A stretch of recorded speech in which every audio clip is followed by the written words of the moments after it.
we're going to pass the mic to Dr. Martinez, and you have the floor. Okay, thank you all for being here, for having us.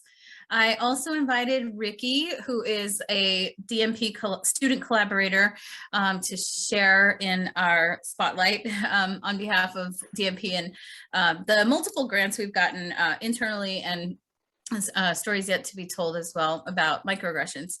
So we kind of have just a few things to highlight that we've done with the last year, which presented many challenges because of the pandemic, of course. So my team and I had some really great grand ideas, and then, had to either scale down or re-envision the things that we wanted to do. And so I think we've had a really productive and successful time continuing these things, empowered by our grant funds as well, because of the working with the constraints we had. So yeah, as Marie said, I started the Microaggressions Project in 2017 with students, and it was just a seed idea that kind of grew and expanded from there. And then, like I said, we've been empowered by grant funding and had a lot of success just reaching broadly on campus, students, faculty, and staff. There's been plenty of interest, and a lot of times our continued momentum is largely based on collaborations and just new things, new ideas that come up from our engagements with others. So that's been actually really gratifying, because a lot of what we've done was started by us, but then, we can take leads from others and collaborate across campus in many ways. So I'll just share a couple of highlights of how we've done that. So we think about curricular innovation largely in terms of ongoing programming and efforts to fill educational gaps, right? Especially centered around microaggressions, but any other topics that kind of stem from that.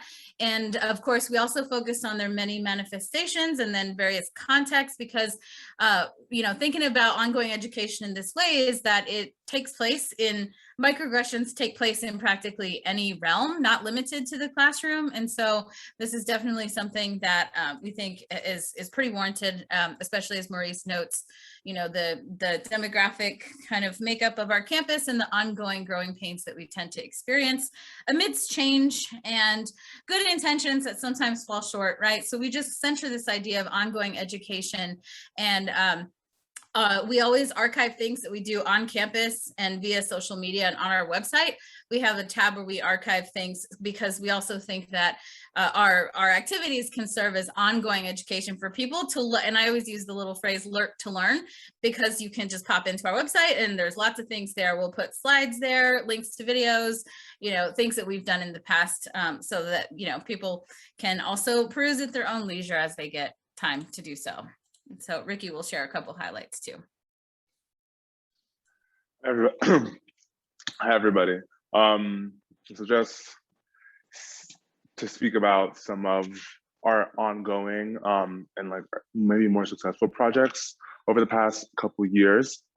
Firstly, we accept stories on an ongoing basis and post them anonymously on our website. And that brings us pretty near to like the core of the project, even in the name, like the Microaggressions Project, and making microaggressions on campus as experienced by our students, like something that exists beyond like just the traumas that the student holds on to, if that makes sense. Like sharing that out, having that be something that everyone can learn from, and keeping it anonymous to like respect the privacy of the student or faculty or staff, etc.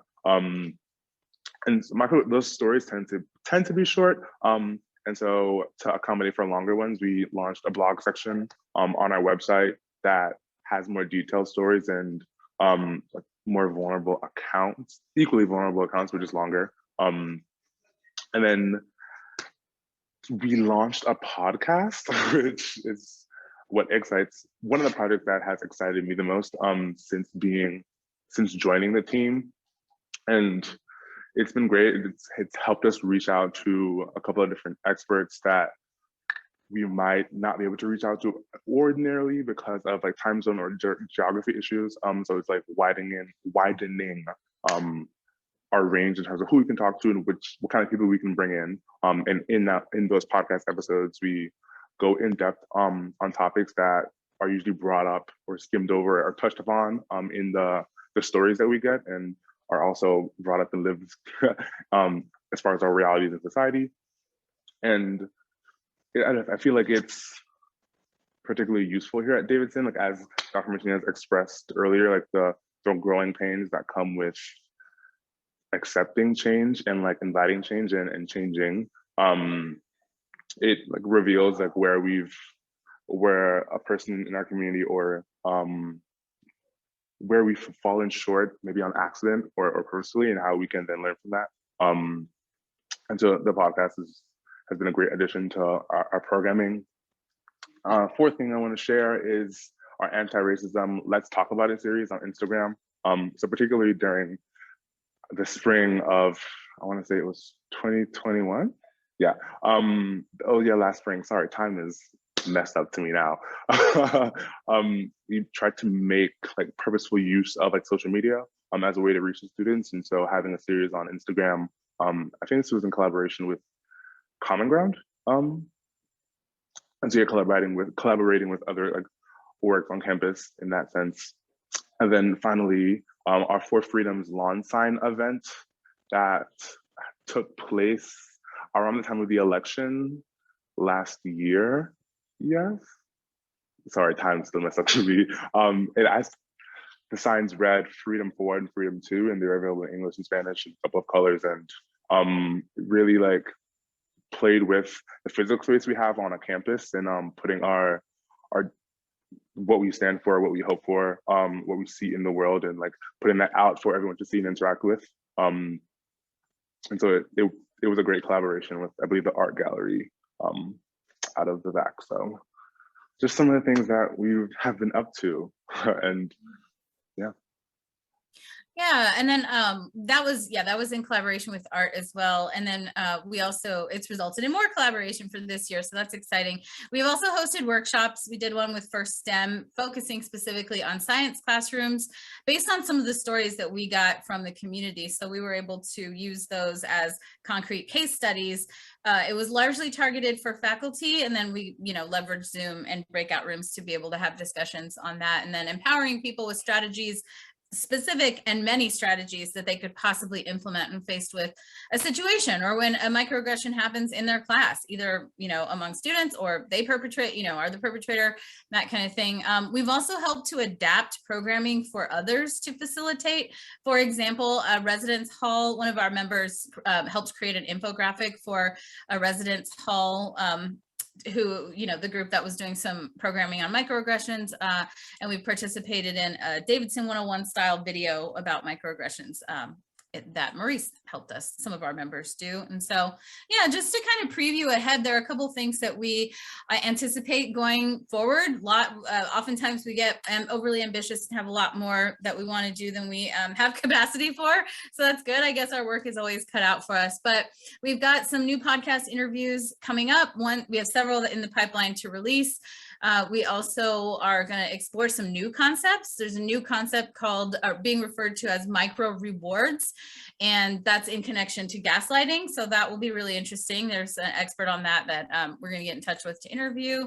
And then another idea I had that we did is also actually using on-campus spaces, but for groups that don't typically have a lot of chance to interact, such as I had one of these things that I had put together in past years was book groups for faculty and staff that were on topics, cutting edge topics for intellectual practical engagement on, things that were related to microaggressions, but in much more depth, like, racism, gender identity, sexuality, just different things to where, faculty and staff could have this book, meet up twice over lunch, facilitate, there was discussion facilitation. And that was really great because I oftentimes hear people talk about how faculty and staff kind of navigate different worlds, but I thought, oh, this would be a cool opportunity to get together. And people have been asking me when there would be more of these book groups. So that's one idea I would like to bring back. And Ricky can share a couple more forward thinking ones that he and the other student members also have in motion for looking ahead. So another coming soon of our activities is a collaboration with art to host some roundtables of artist activists. And so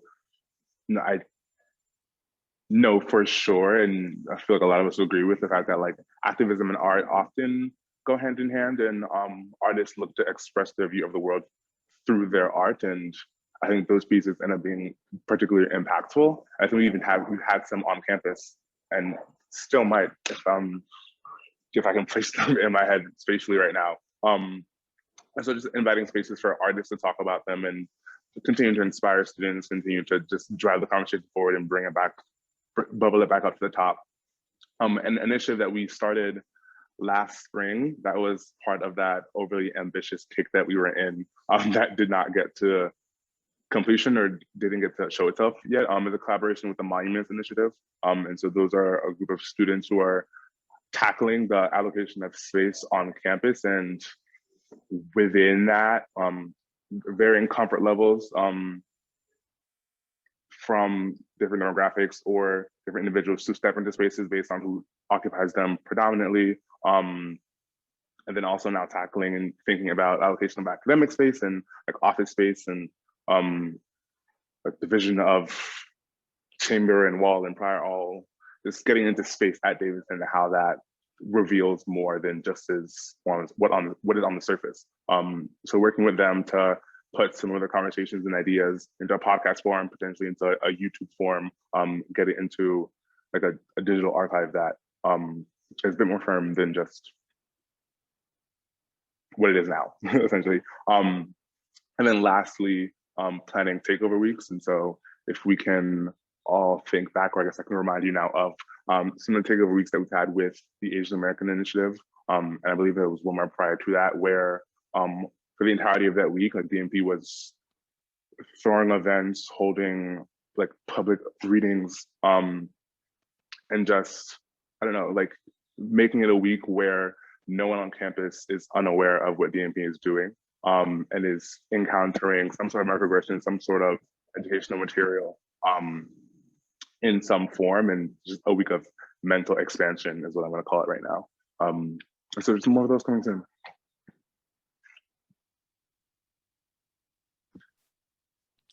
Thank you. That's a lot of great work to look forward to. And I'm just excited to see how the work comes out in this specific time now that we're doing this hybrid thing a bit more now.